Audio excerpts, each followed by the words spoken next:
네, 오늘은 성도의 견인에 대해서 함께 나누겠는데요. 성도의 견인에 대해서 잘못 해석하거나 오해가 있는 부분 때문에 이단으로 빠지는 경우들이 상당히 많이 있습니다. 그래서 성도의 견인에 대해서 한번 말씀을 증거할 때 여러분 자세히 들으시고 오늘 귀한 그 은혜 말씀으로 결단과 주님께 영광 드리는 거룩한 시간이 되기를 바랍니다. 성도의 견인, 이게 한자이죠, 한자. 견인이라고 했을 때 견자가 굳을 견자입니다. 단단하다, 흔들리지 않는다. 이는 무엇일까요? 참을 인이에요. 결국 끝까지 견디고 참는다. 누가요? 성도가 끝까지 참는다. 이렇게 풀이가 되겠죠. 끝까지 믿음을 지켜낸다. 끝까지 버틴다. 중간에 넘어질 수는 없다. 그럼 탈락이다. 내가 잘 붙들고 유지해야만 된다. 이렇게 성도의 견인하면 이렇게 해석할 수 있게 됩니다.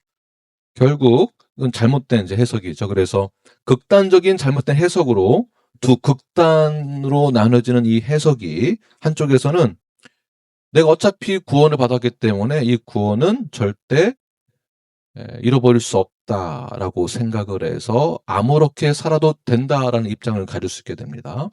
또 다른 한쪽으로는 내가 끝까지 버티지 못하면 어떻게 하나, 나 끝까지 견뎌야 하는데 라는 해석에서 늘 불안함 가운데 살게 됩니다. 그러나 성경 전체에서 성경 전체의 문맥을 이해하게 된다면 성도의 견인은 방종을 허락하는 것도 아니고요. 불안함을 조장하는 교리도 아닙니다. 그래서 성경을 보게 되면 내가 얼마나 잘 버티는가, 또 하나님 입장에서는 너가 얼마나 잘 버티는가 이거를 묻는 것이 아닙니다.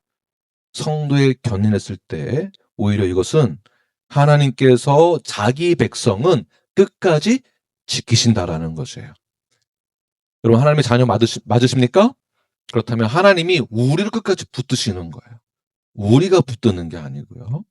그래서 신학적 용어로 성도의 견인이다라는 것보다는 오히려 많은 신학자들이 성도의 보존이라는 단어를 사용합니다. 그래서 perseverance라는 것은 성도가 끝까지 견디는 것처럼 보이기 때문에 보존이라는 차원에서 preservation이라고 하는 것이죠. preservation.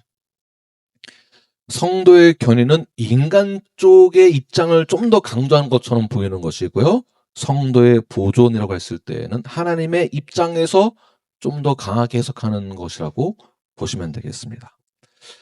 이러한 차원에서 성도는 끝까지 보존되는 것입니다. 아멘이십니까? 그러나 우리가 끝까지 보존되어지고 끝까지 견딜 수 있는 것은 내가 강해서가 아니라 하나님이 끝까지 우리를 붙드셨기 때문에 우리는 끝까지 견뎌낼 수 있는 것입니다. 그렇다면 우리는 이제 여러 가지 질문을 해볼 수 있는데요. 성도는 왜 끝까지 보존되는 것인가? 왜 견인되는 것인가? 내가 아는 성도들은 넘어지고 교회를 떠나서 과거의 죄인된 모습으로 돌아가는, 세상적으로 돌아가는 사람들도 주변에 많이 내가 보았는데, 그렇다면 그런 사람들은 어떻게 된 것인가? 그런 사람들 보게 되면 결국 구원에 이르지 못한 것 아닌가? 구원의 여정 가운데에서 탈락된 것 아닌가? 하나님의 손에서 떨어진 건 아닌가? 이러한 생각을 하게 됩니다. 이러한 질문을 할 수 있게 된다는 것이죠. 그래서 이러한 부분에 대해서 함께 저희들 나누겠습니다. 첫 번째, 성도의 견인이다라는 것은 하나님의 시작에 근거하는 것입니다. 오늘 본문 말씀 빌립보서 1장 6절 말씀을 함께 읽겠습니다. 시작. 너희 안에서 착한 일을 시작하시니가 그리스도 예수의 날까지 이루실 줄을 우리는 확신하노라. 자, 이것은 구원의 구조를 말하고 있는 것이죠. 이 구원의 시작을 누가 했습니까? 하나님이 시작하는 것이에요. 내가 원해서 하는 것이 아니고 내가 하는 것이 아닙니다. 자, 시작하시는 이가 누구시라고요? 하나님. 그렇다면 완성도 누가 하신다? 하나님이 완성하신다는 거예요. 굉장히 그러니까 논리적인 순서로 보게 되면 굉장히 아주 쉽습니다. 내가 시작했으면은 내가 뭔가 실수가 있거나 내가 뭔가 실패하면 구원의 완성을 이룰 수 없는 거죠. 그래서 구원의 시작은 누가 하셨다? 그럼 당연히 완성도 하나님이 하시는 거예요. 구원은 인간의 결단으로 시작된 프로젝트가 아닙니다. 이것을 그래서 뭐라고 하냐 하면 하나님의 주권적인 사역이다. 저희가 전에 배웠지만 하나님의 단일 사역이다. 라고 보는 것이죠. 하나님의 주권적인 사역이다. 우리가 중생을 말할 때에도 중생을 내가 하는 게 아니고 하나님이, 그러니까 born again, regeneration, 내가 하는 게 아니고 누가 한다고요? 하나님. 이것도 하나님의 주권적 사역이다라고 볼 수 있습니다. 그러니까 신학적 용어로는 주권적 사역을 신적 주도권이라는 단어를 또한 사용합니다. 신적 주도권. 그러니까 내가 전혀 관여할 수 없는 하나님만이 가지고 계신 독특한 하나님만의 신비로운 사역이다. 우리가 관여할 수 없는. 그래서 거듭남은 거듭났다는 것은 새로운 기독교의 삶을 말하는 것이 아니고요. 그 시작점에 있어서 하나님의 주도권에 의해서 시작되는 것이지, 거듭났다고 해서 그 부분적인 것만을 말하는 것이 아닌 것입니다. 그래서 우리는 신적 주도권의 시작으로 우리가 중생하게 되고, 또 그 중생한 다음에 우리가 회개하게 되고 믿음으로 고백하게 되고 그 다음에 칭의 사건이 일어나게 되는 것입니다. 그래서 바울이 빌립보에서 뭐라고 말하고 있느냐 하면 너희 안에서 선한 일을 시작하신 이가 그 다음 어떻게 해요? 그것을 끝까지 이루신다. 자, 이것은 하나님께서 우리의 영혼 안에서 시작하신 것을 하나님께서 끝내겠다라는 약속이 되는 것입니다. 우리는 스스로 하나님께 나아갈 수 있는 존재가 아니고요. 우리는 이미 영적으로 죄로 인하여서 죽은 자들입니다. 죽은 자들. 옆 사람 보시면서 당신은 과거에 죽은 자였었습니다. 네. 표현하기가 좀 그렇죠. 죽었다라는 근거는 성경에서 죄의 삭슨, 사망이라고 말하고 있고요. 우리는 세상에 속해 있던 자였지만 이미 하나님의 그 주권 사역에 단일 사역에 의하여서 하나님 우리를 창세전, 만세전부터 선택을 하셨고 그 선택의 이후에 우리를 영적, 내적 부르심을 통하여서 중생을 시켜놓고 중생 때문에 우리가 믿음이 들어가게 돼서 칭의로 이어지게 되는 것입니다. 이러한 논리적인 순서가 이해되시죠? 그러므로 우리의 돌 같은 마음을 바꿔주시고 중생시켜 주셔서 예수 그리스도를 이끌게 하시는 그 시작이 하나님이시다라고 한다면 하나님이 끝을 낸다. 따라서 성도의 견인은 내가 얼마나 잘 이렇게 버티느냐의 문제가 아니라 이미 시작도 하나님이 하셨기 때문에 하나님이 완성을 하신다라는 확신을 갖는 거예요. 확신. 이것이 구원의 확신이라고도 볼 수가 있습니다. 참된 믿음입니다. 이것이. 이러한 참된 믿음을 가지고 있는 자들은 구원의 확신이 있고요. 구원의 확신이 있는 자들은 결코 은혜 아래에서 탈락될 수 없습니다. 이러한 고백들이 웨스트민스터 신앙 고백서에 나와 있는데 제가 나눠드린 페이퍼에 그대로 있습니다. 페이퍼 보시면은 웨스트민스터 신앙 고백서 17장 제1항 성도의 견인을 보게 되면 우리 함께 읽겠습니다. 시작. 하나님께서 자기의 사랑하는 독생자 안에서 용납해 주시고 그의 성령으로서 효과적으로 부르시고 또한 거룩하게 하신 자들은 은혜의 상태에서 전적으로 또는 최종적으로 타락될 리 없으며 그들은 마지막 날까지 그 상태에 꾸준히 인내하여 머물게 있게 되며 또한 영원히 구원을 받을 것이다. 네. 아멘이라고 나오게 되죠. 성경 말씀에 근거하는 것이기 때문에 그렇습니다. 칼빈의 기독교 강요에도 보게 되면 제 세 번째 권의 24번째 항에 보게 되면 함께 읽겠습니다. 시작. 하나님께서 택하신 자들은 그의 능력으로 보호되어 끝까지 보존된다. 네. 자, 이런 내용들이 성경 여러 곳에 있지만 대표적인 구절이 로마서 8장 30절 말씀, 계속 동일한 메시지를 함께 제가 나누고 있는데요. 함께 읽겠습니다. 시작. 또 미리 정하신 그들을 또한 부르시고 부르신 그들을 또한 의롭다 하시고 의롭다 하신 그들을 또한 영화롭게 하셨느니라. 아멘. 네. 로마서 8장 30절 말씀에 의하면 하나님이 우리를 예정하셨고 부르시고 칭의와 성화를 통해서 마지막 영화에 이르게 하신다. 결국 절대적으로 중간에 탈락되는 사람은 단 한 사람도 없다는 것이죠. 이 구원의 역사를 위해서 누가 우리를 위해 가장 열심히 우리를 위해서 기도하시고 간절한 마음으로 우리를 위해서 중보하고 계실까요? 네, 히브리서 7장 25절. 그러므로 자기를 힘입어 하나님께 나아가는 자들을 온전히 구원하실 수 있으니 이는 그가 항상 살아계셔서 그들을 위하여 간구하심이라. 여기서 자기를 힘입어. 여기 자기가 누구일까요? 여기서 말하는 자기는 네, 예수님, 예수 그리스도. 예수님이 우리를 위해서 어떻게 하신다라는가요? 예, 계속 간절히 간구하시면서 기도하는 게 뭐냐면 우리의 구원의 완성을 위해서, 그리고 성령님이 또한 우리를 위해서 우리가 그러한 삶을 살아갈 수 있도록 성령의 지혜를 주시고 성령의 인도하심 가운데에 우리가 그 길을 향해서 나아가게 되는 것이고, 또 그런 확정을 성령의 인치심으로 우리에게 보증하시는 것. 이것이 성령의 역사입니다. 성령의 역사를 뭔가를 위해서 뭔가를 이렇게 받는 것만 생각하지 마시고 성령님이 우리를 가장 의로운 길로 인도해 주실 지혜를 주시고 이것을 또한 이제 조명해 주신다라고도 표현하는 것입니다. 그래서 성부는 우리의 구원을 위해서 예정하시고 성자는 무엇 하셨습니까?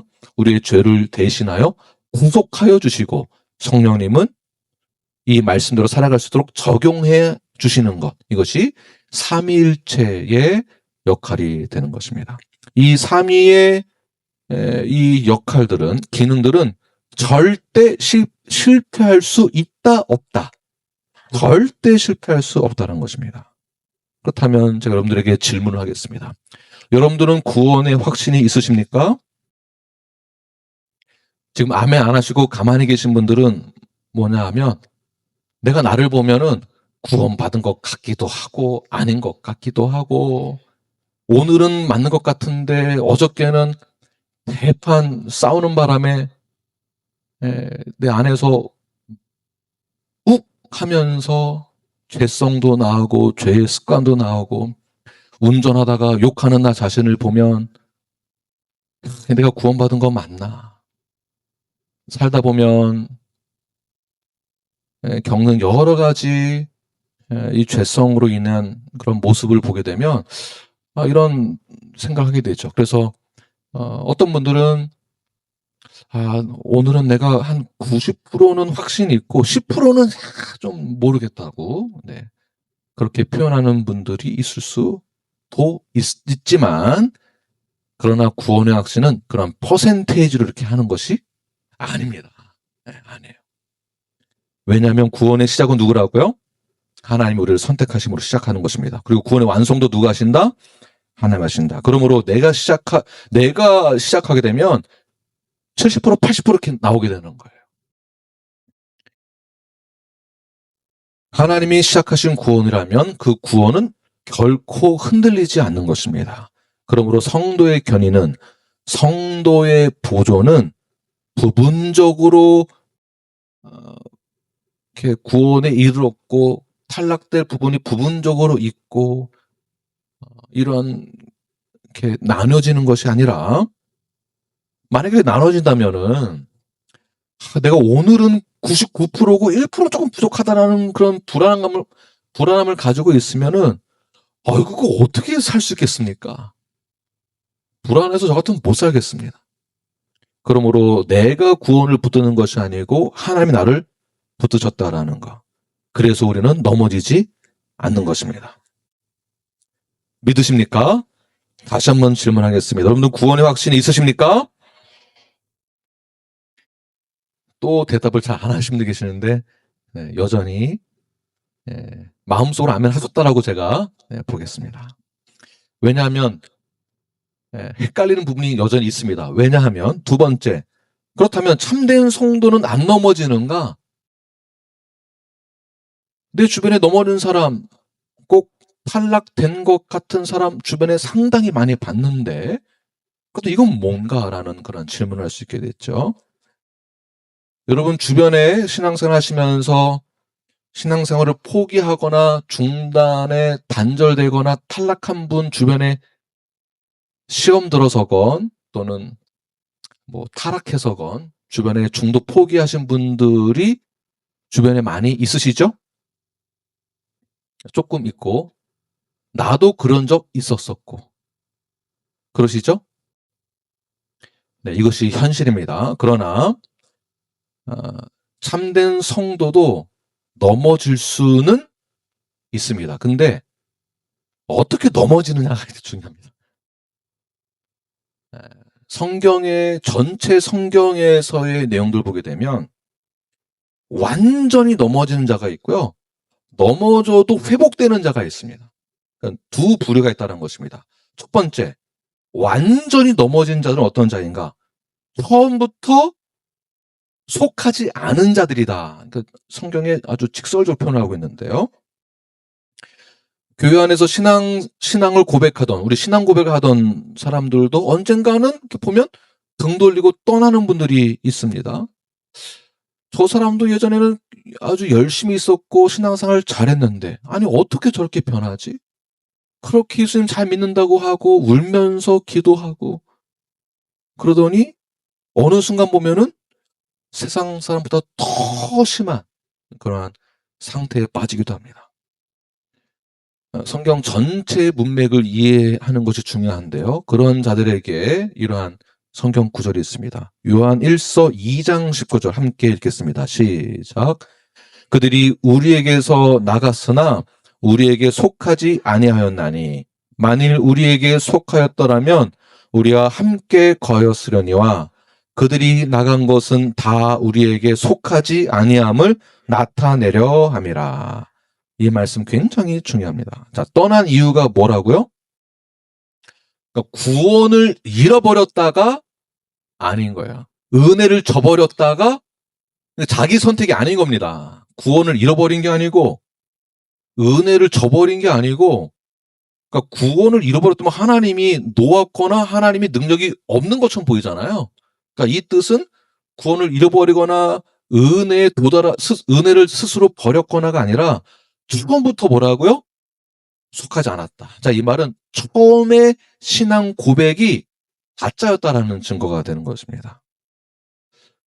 쉽게 옆 사람이 우리 성도였어요.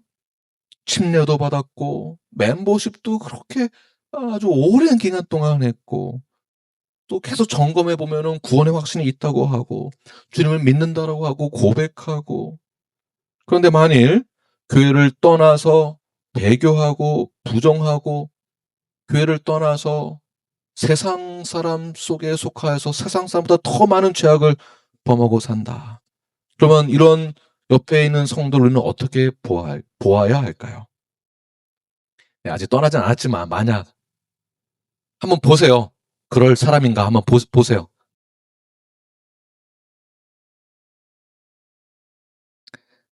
만약에 그렇게 떠났다. 그러면 아무리 신앙 고백을 했고 멤버십을 했어도 그는 처음부터 속하지 않았다. 이것이 개혁주의의 입장입니다. 김한국 목사 개인의 해석이 아니고요. 개혁주의의 입장이 되는 것입니다. 겉으로는 함께 있었고 입술로는 동일한 신앙 고백을 했지만 그러나 본질적으로는 우리와 함께 속했던 자가 아니다. 이 말씀을 예수님도 동일하게 하시는데요. 마태복음 15장 8절 말씀. 네, 함께 읽겠습니다. 시작. 이 백성이 입술로는 나를 공경하되 마음은 내게서 멀도다. 이해되십니까? 말로는 믿는다고 하는데 말로야 뭐 신앙 고백 간단하게 할 수 있죠. 그래서 우리가 너무 극단적으로 그냥 믿는다고 말만 하세요. 그럼 하나님 구원 주실 거예요. 그냥 말만 하세요. 이런 식으로 구원과 복음을 가볍게 여기는 전도나 복음 전파는 굉장히 위험한 것입니다.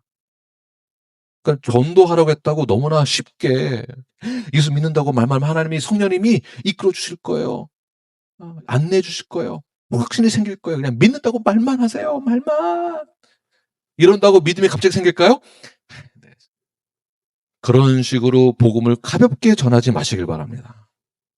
그래서 입술로는 나를 공경한다라고 하는데 마음은 여기에 회개도 없지. 중생한 사건도 없지. 그러니 회개가 안 되죠. 자, 이러한 자들이 말로는 신앙 고백을 하고 믿는다고 하고 교회 안에 있는데 결국 진정한 회개와 하나님을 향한 십자가를 향한 부활의 주님을 향한 마음은 요만큼도 없이 교회에서의 신앙생활을 종교적인 그리고 관념적인 그리고 습관적인 또는 의식주의로만 여기고 종교 행위를 하는 자들에게 있어서 마지막 때에 어떤 일들이 일어나게 되는가? 마태복음 7장 22절, 23절 함께 천천히 또박또박 읽겠습니다. 시작. 그날에 많은 사람이 나더러 이르되 주여 주여 우리가 주의 이름으로 선지자 노릇하며 주의 이름으로 귀신을 쫓아내며 주의 이름으로 많은 권능을 행하지 아니하였나이까 하리니 그때 내가 그들에게 밝히 말하되 내가 너희를 도무지 알지 못하니 불법을 행하는 자들아 내게서 떠나가라 하리라.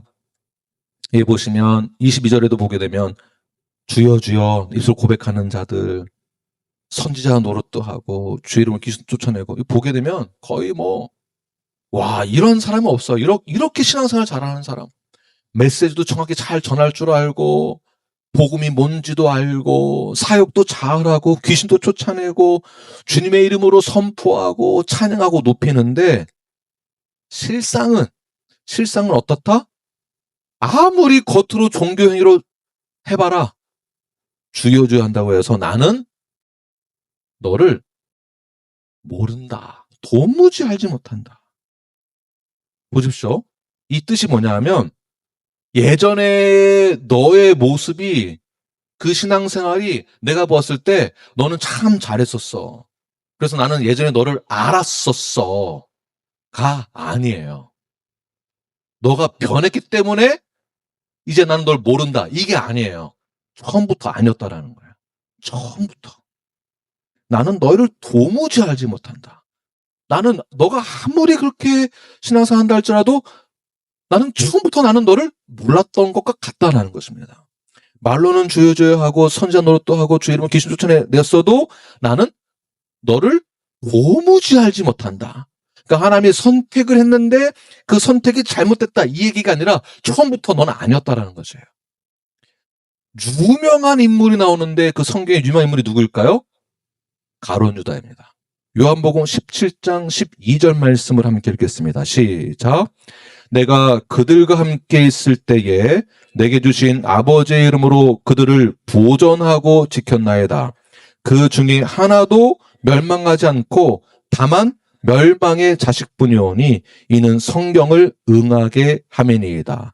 12절 자세히 보시면 예수 그리스도의 이름으로 거듭난 자들은 끝까지 보존된다라는 거예요.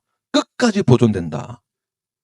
한 명도 그 중 하나도 멸망의 길로 가는 자 한 사람도 없다. 그러나 어떠한 대표적인 한 사람? 멸망의 자식 누구 말하는 것일까요? 이게 유다예요. 가룟 유다예요. 가룟 유다는 중간에 탈락되었다? 가 아니라 처음부터 아니었다는 것입니다.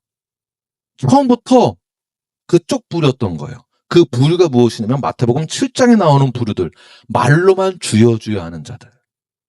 한동안은 알았는데 너희가 변질됐기 때문에 너희가 나를 배반했다가 아니라 처음부터 아니었다. 너는 처음부터 속한 자가 아니었다. 너는 애초에 내 보이지 않는 몸에 소속된 것이 아니었었다. 너는 처음부터 보이지 않는 교회의 일부가 아니었다. 처음부터 속하지 않았다. 그럼 우리는 나에게 스스로 이런 질문을 해볼 수 있습니다. 여러분의 과거를 한번, 신앙생활 하면서의 과거를 한번 생각해 보십시오. 저도 마찬가지고요. 우리 모두 다 한 번씩 넘어집니다. 한 번만 넘어집니까? 두세 번도 넘어집니다. 우리가 신앙생활 하다가 옆 사람 한번 다시 보십시오. 지금은 사랑스러운데 어쩔 때는 얄미워 죽겠죠? 옆 사람 보세요. 얄미워 죽겠고. 내가 다시는 저 사람하고 말 섞나 봐라. 내가 다시는 저 사람하고 밥 같이 먹나 봐라. 나 전화도 안 받을 거야. 만나지도 않을 거야. 삐진 티 팍팍 내고. 그러다 보면은 또 서로 또 상처받고. 그러다 보면은 교회 또 안 나오게 되고. 삐지고 속상하고 갈등 생기고. 우리는 때로 넘어지기도 합니다. 좌절도 하고요. 잠시 교회를 떠나기도 합니다. 과거에는 기도를 우리가 얼마나 뜨겁게 했습니까? 그 기도에 응답받는 그러한 하나님의 응답의 선물이 얼마나 많았었습니까? 기도를 얼마나 많이 했는지 기도하다가 뒤로 넘어가기도 하고 방언을 하기도 하고 밤새 울면서 기도하고 찬양하기도 하고 얼마나 뜨거웠었습니까? 그런데 어떤 문제 때문에 우리는 가끔씩 넘어지기도 합니다. 또는 내 건강 때문에 나의 실패 때문에 하나님은 뭐 하시나? 내가 이렇게 열심히 했는데 내 건강은 왜 이렇게 문제가 많은지. 하나님 나를 버리셨나? 내가 뭐 잘못했나? 내가 뭐 문제가 있나? 내가 그렇게 헌금 많이 했는데 왜 내 사업은 이 모양이지? 왜 내 인생은 왜 이 모양이지? 그러한 고민과 갈등과 좌절 때문에 우리는 하나님을 원망하고 잠시 신앙생활을 쉬기도 하죠. 그렇다면 나도 유다와 같은 사람인가? 라는 생각을 할 수도 있습니다. 나도 그들처럼 주여 주여라고 말로만 하는 사람인 건가? 그럼 나는 구원을 못 받은 건가? 나는 진짜 성도가 아닌가? 왜 나는 계속 넘어지지? 왜 나는 계속 이런 상처에 남아있지? 이러한 생각을 솔직히 지금도 하고 계십니까? 했었나요? 어떻습니까? 비밀로 하겠습니다. 그래서 우리가 성경의 전체 문맥을 이해하지 못하면 이런 문제가 생기면은 우리가 그런 상처 때문에 넘어져가는 성도를 보고 에휴, 저 사람은 글렀어. 안 돼. 구원 못 받았어. 이렇게 쉽게 잘못 오해해서 말하게 되는 경우가 생길 수도 있고 당사자는 계속 하나님을 원망하는 상태로 나는 구원을 못 받은 건가? 라는 생각에 좌절되기도 합니다. 그러나 우리는 유다와 같은 사람이 아니에요. 이거 그냥 여러분들에게 희망을 주는 메시지가 아니라 우리는 어떠한 신앙의 자세를 가져야 되는지 지금부터 말씀 자세히 드리겠습니다. 그 두 번째가 뭐냐면 하나님께 속한 자들은 일시적인 타락이 있을 수도 있습니다. 아예 없을 수도 있지만 그러나 이것은 0.0001%에 불과할 것 같습니다. 이거 뭐 숫자로 나타낼 수 없겠지만 참된 성도라고 해서 넘어지지 않을까요? 넘어집니다. 자, 목사 넘어질까요? 안 넘어질까요? 목사도 넘어질 수 있습니다. 그렇다고 해서 우리가 이런 표현들 사람이니까 원래 다 그러는 거야. 이런 표현보다도 구원받은 자들도 당연히 넘어질 수 있지만 그렇다고 해서 유다는 아닙니다. 근데 어떠한 상태였을 때 유다이거나 어떠한 상태가 아니었을 때 유다가 아닐 수 있습니다. 그걸 설명하겠습니다. 참된 성도도 반드시 넘어질 수 있습니다. 우리가 중생한 후에도 넘어질 수 있습니다. 중생한 후에도, 칭의 사건 이후에도, 성화의 과정 가운데에도 여전히 죄에 빠질 수 있으나 그 죄를 합리적으로 생각해서는 안 됩니다. 그 죄를 타당성 있게 생각해서도 안 됩니다. 단지 죄에 빠지는 정도가 아니라 우리가 성도임에도 불구하고 그 죄를 심각하게 짓는 것도 있습니다. 아주 심각하게. 우리는 그리스도인이 매우 심각한 죄에 빠지는 경우들을 우리는 너무나 많이 봐왔습니다. 어느 지역에 어느 목사가 성도 어떻게 해가지고 어떻게 했다더라. 목사 얘기만 하지 마시고 우리 주변에 믿는 성도들 중에서도 상당히 심각한 죄를 범하는 경우가 많다라는 것입니다. 더 나아가서 배교하고 그 배교 때문에 배교로 인하여서 또 실족해서 넘어지기도 하고 어떻게 보면 세상 사람들보다 더 많은 타락을 경험하기도 합니다. 성경 인물 누가 생각나십니까? 네, 베드로도 있고 다윗 먼저 이야기하겠습니다. 다윗은 어떤 사람이죠? 하나님의 마음에 합한 자다. 네, 제 이름이 데이빗. 저도 하나님 마음에 합한 자가 되고 싶다는 그 마음으로 저도 이름을 데이빗이라고 스스로 지었는데요. 데이빗이 하나님 마음에 합한 자이고 확실히 그는 중생한 사람입니다. 맞습니까? 그는 하나님의 영이 그의 안에 있다는 것을 믿고 있었습니다. 그래서 사무엘하 11장의 내용을 보게 되면 그는 심각한 죄를 범하게 되는데 간음을 했을 뿐만이 아니라 그 여인의 남편인 전쟁에서 죽도록 음모에 가담하게 되죠. 사실은 본인이 죽인 것과도 다름없다라고 볼 수 있습니다. 살인죄까지 있다고 보는 것이죠. 아주 심각한 죄입니다. 그러나 나단 선지자가 그에게 찾아와서 권면합니다. 그리고 치리합니다. 회개하라고. 그때 다윗이 깊은 회개의 자리로 들어가서 회개의 자리에 임하게 되죠. 그러나 중요한 것은 다윗 같은 하나님 마음에 합한 자도 심각한 죄에 넘어졌다라는 것입니다. 그래서 우리에게 주시는 하나님의 말씀 무엇이 있을까요? 고린도전서 10장 12절 말씀 시작.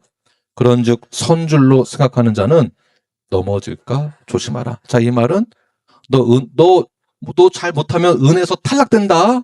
구원에서 떨어진다. 이 얘기가 아닌 거예요. 이 말은 무엇일까요? 스스로 자만하지 말아라. 교만하지 말아라. 항상 성령에 민감하게 반응할 준비가 되어 있어야 된다. 죄에 대해서 심각하게 분별을 해라. 그러려면 말씀과 예배에 가까이 있어야 되는 것입니다. 자, 우리는 선택을 받았고 중생과 믿음과 칭의 사건을 통해서 우리는 구원의 확신을 얻었습니다. 그렇다고 해서 넘어지지 않을까요? 넘어질 수도 있습니다. 다윗과 동일한 범죄가 아니더라도 우리는 때때로 은혜에서 멀어지는 것을 경험하기도 합니다. 그렇다고 해서 완전히 밖으로 떨어진 것일까요? 그렇진 않은 거예요. 베드로를 볼까요? 예수님께서는 미리 베드로에게 경고했습니다. 그 경고를 했음에도 불구하고 베드로는 공개적으로 예수님을 부인합니다. 뭐라고 부인합니까? 나는 그 사람을 알지 못한다. 나는 전혀 그를 알지 못한다. 무슨 말일까요?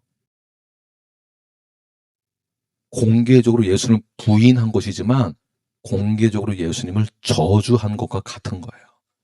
그냥 나 잘 몰라요 이게 아니에요. 예수님을 저주한 거예요. 이 말이 무슨 뜻이겠습니까? 그는 나의 구세주 메시아가 아닙니다. 그는 나에게 아무런 존재가 아닙니다. 예수님을 저주하는 거예요. 공적인 배신이었고요. 공적인 반역이었습니다. 사실 이 일이 일어나기 전에 예수님께서 이것을 경고하실 때 베드로가 뭐라고 어떻게 반응을 했습니까? 예수님, 나 몰라요. 나 베드로, 나 알잖아요. 지금까지 내가 어떻게 신앙생활 했는지, 내가 어떻게 살아왔는지, 내가 어떻게 사역을 했고, 내가 어떻게 목했는지. 나 알잖아요. 절대 그런 일 없으니까 걱정 하덜덜덜덜 마세요. 라고 교만하게 반응을 했습니다. 절대 그런 일 없을 거다라고. 그래서 누가복음 22장 30일 32절을 보게 되면 예수님이 이렇게 말씀하세요. 시몬아 시몬아 사탄이 너를 밀 까부르듯 하려고 한다. 그러나 내가 너를 위하여 기도를 하고 있으니까 그 다음에 주갑니다. 너가 돌이킨 후에 형제들을 굳게 하라. 뭐가 전제가 되어 있죠? 너가 돌이킨 후에는 회개를 말하는 것입니다. 베드로는 분명히 예수님을 저주했습니다. 이 정도면 거의 끝난 거 아니에요? 그러나 다시 돌아왔다라는 것이에요. 돌아왔을 때 예수님은 어떻게 했습니까? 받아들였다는 것입니다. 다시 말해서 회복의 관계가 다시 연결된 것이에요. 그러므로 베드로가 잠시 그 죄로 인하여서 추락했지만 그 추락은 잠시 동안이었다. 하나님의 계획은 그와의 전적인 은혜 안에서의 연합과 그리고 회복을 선포하셨고 이 구원의 완성은 끝까지 이루어진다. 절대 하나님의 은혜 안에서 떨어지지 않는다라는 것입니다. 예와 하나만 더 드리겠습니다. 근친상간. 고린도전서 5장의 내용을 보게 되면 교회 안에서 스캔들이 일어나게 됩니다. 그 교회에서 그 죄를 범한 형제를 놓고 아무도 그 죄에 대해서 죄라고 말하지 않습니다. 그냥 방관하게 되죠.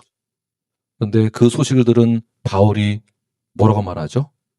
당장 그를 교회 안에서 내쫓으라고 합니다. 그러니까 출교이고요.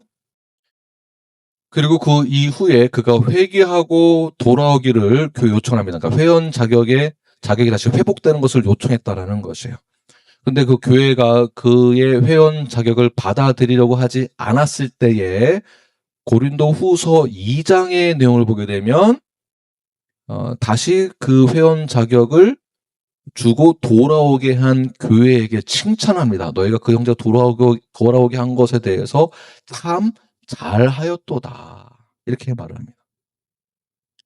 그러니까 바울은 그 형제의 죄를 범하고 그가 회개하고 돌아오는 것에 대해서 물론 출교를 시켰지만 그 출교의 목적은 그러니까 그 치리와 징계가 출교이거든요.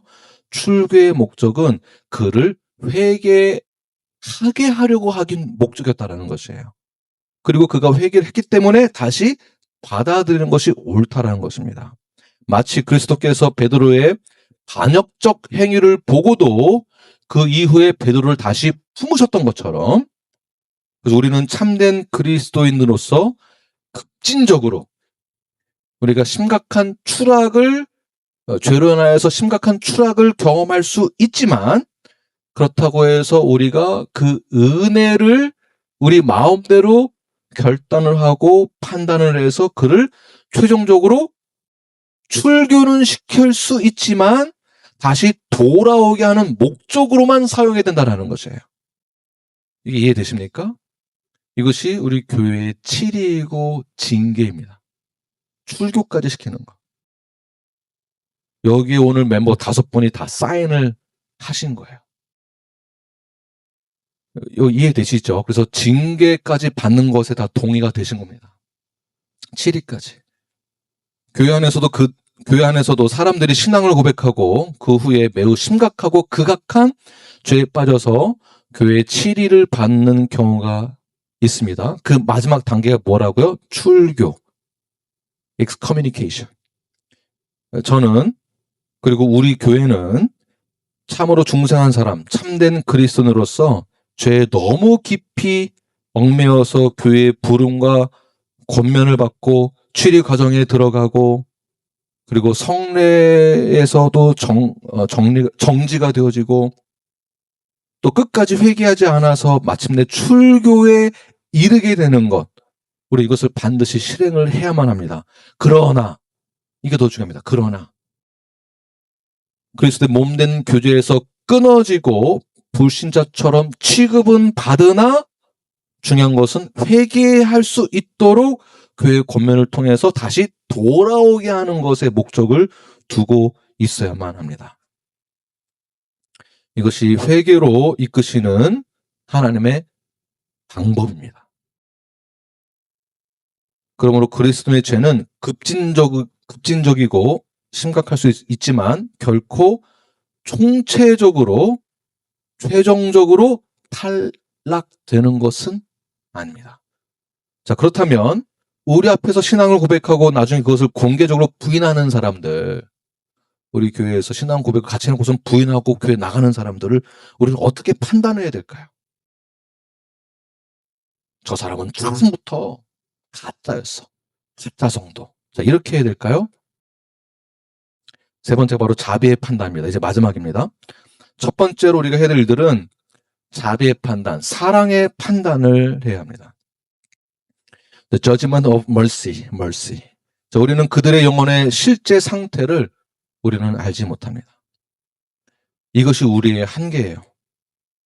그 누구도 그 사람의 마음과 하나님의 주권을 그 누구도 분별할 수 없습니다. 그러니까 저도 여러분의 마음과 하나님의 주권을 저도 알 수 없습니다. 여러분들도 저를 알 수 없습니다. 겉으로는 굉장히 거룩해 보이고 겉으로는 굉장히 주여주여하는데 나중에 어떻게 될지는 그건 저도 모릅니다. 그러나 교회 안에서의 치리와 교회 안에서의 영적인 성경적인 그런 성화의 과정 가운데 교회 안에서의 그러한 보호를 받으면서 우리가 스스로를 점검해 볼 수는 있지만 최종적인 것은 우리가 절대 알 수 없다라는 것입니다. 이것은 신비로운 하나님의 영역에 달려있다. 하나님의 주권이 되는 것입니다. 만약 우리가 어떤 사람 만났는데 그가 심각하고 장기간의 추락한 상태에 있다. 그리고 공개적으로 신앙을 거부하고 있고 공개적으로 교회에서 멀어지고 있다.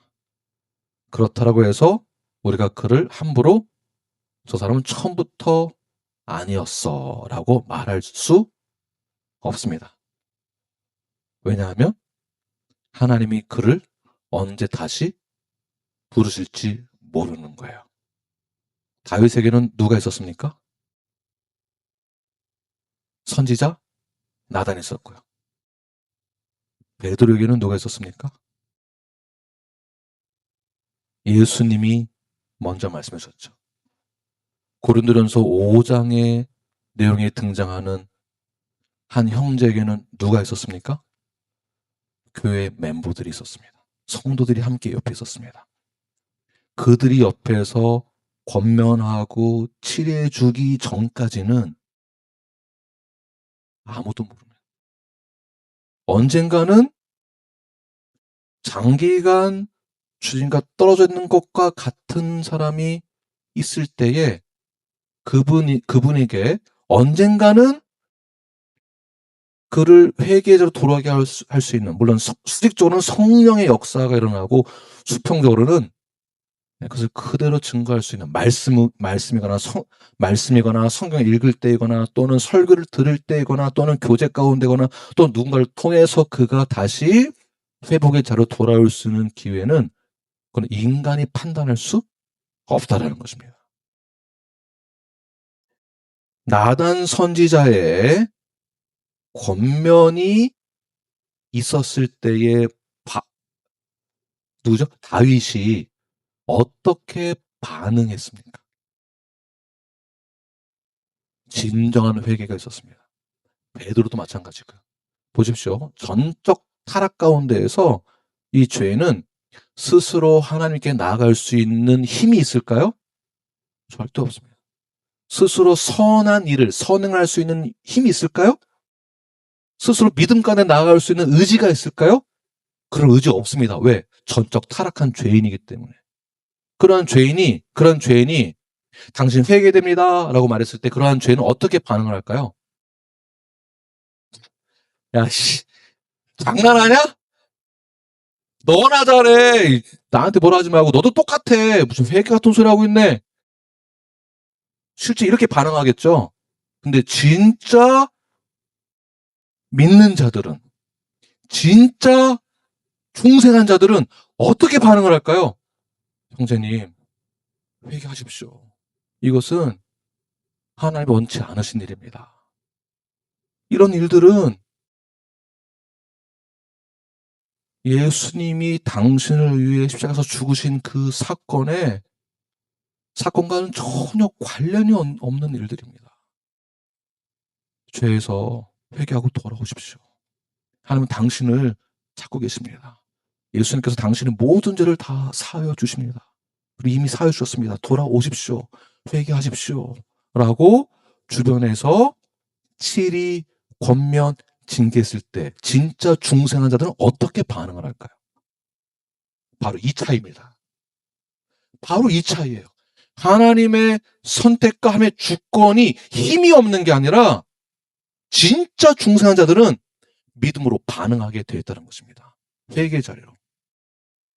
나단 선지자가 심각한 죄 가운데 빠져있는 다윗에게 찾아가서 치리합니다. 그 치리를 받아들인 다윗의 반응을 보십시오.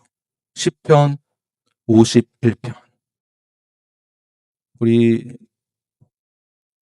한국말로 읽는 게 편하신 분들은 한국말로 51장 전체 다 읽을 겁니다. 영어가 편하신 분들은 영어로 따라서 읽어주십시오. 천천히 또박또박 10편, 51편 전체 다 읽겠습니다. 함께 읽겠습니다. 시작. 하나님이여 주의 인자를 따라 내게 은혜를 베푸시며 주의 많은 공유를 따라 내 죄악을 지워 주소서. 나의 죄악을 말갛게 씻으시며 나의 죄를 깨끗이 제하소서. 물은 나는 내 죄가를 아오니 내 죄가 항상 내 앞에 있나이다. 내가 주께만 범죄하여 주의 목전에 악을 행하였사오니 주께서 말씀하실 때에 의로우시다 하고 주께서 심판하실 때에 순전하시다 하리이다. 내가 죄악 중에서 출생하였으며 어머니가 죄 중에서 나를 잉태하였나이다. 보소서 주께서는 중심이 진실함을 원하시오니 내게 지혜를 은밀히 가르치시니이다. 우슬초로 나를 정결하게 하소서. 내가 정하리이다. 나의 죄를 씻어 주소서. 내가 눈보다 희리이다. 내게 즐겁고 기쁜 소리를 들려 주시사 주께서 꺾으신 뼈들도 즐거워하게 하소서. 주의 얼굴을 내 죄에서 돌이키시고 내 모든 죄악을 지워 주소서. 하나님이여 내 속에 정한 마음을 창조하시고 내 안에 정직한 영을 새롭게 하소서. 나를 주 앞에서 쫓아내지 마시며 주의 성령을 내게서 거두지 마소서. 주의 구원의 즐거움을 내게 회복시켜 주시고 자원하는 심령을 주사 나를 붙드소서. 그리하면 내가 범죄자에게 주의 도를 가르치시니 죄인들이 주께 돌아오리이다. 하나님이여 나의 구원의 하나님이여 피 흘린 죄에서 나를 건지소서.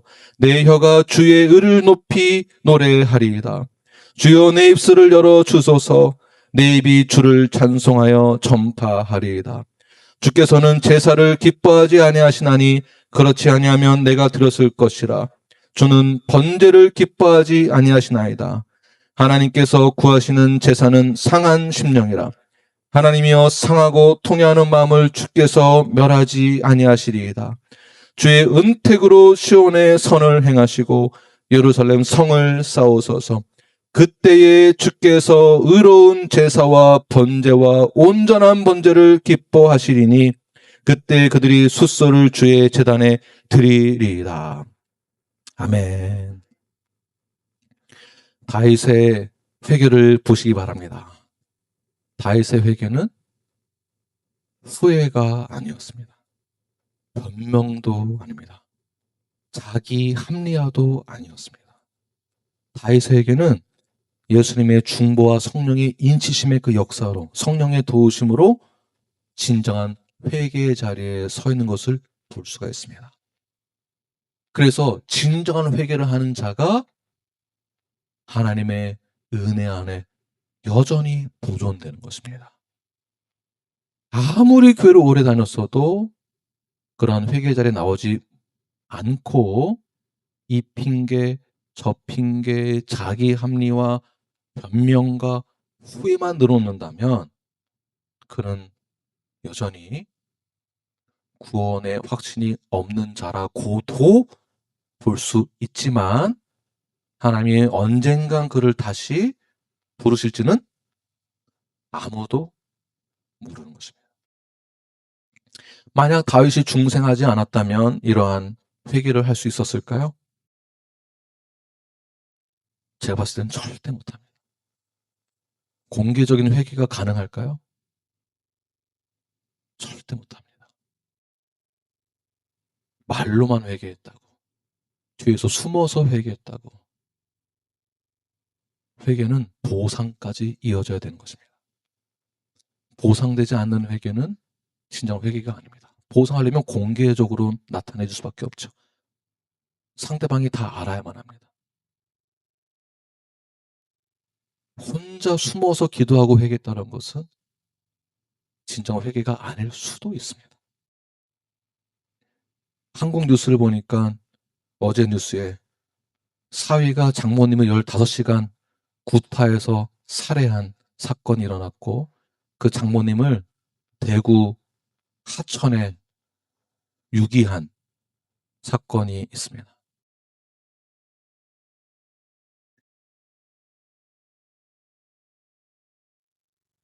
그가 어떠한 마음으로 어떠한 죄를 그렇게 저질렀는지 모르겠지만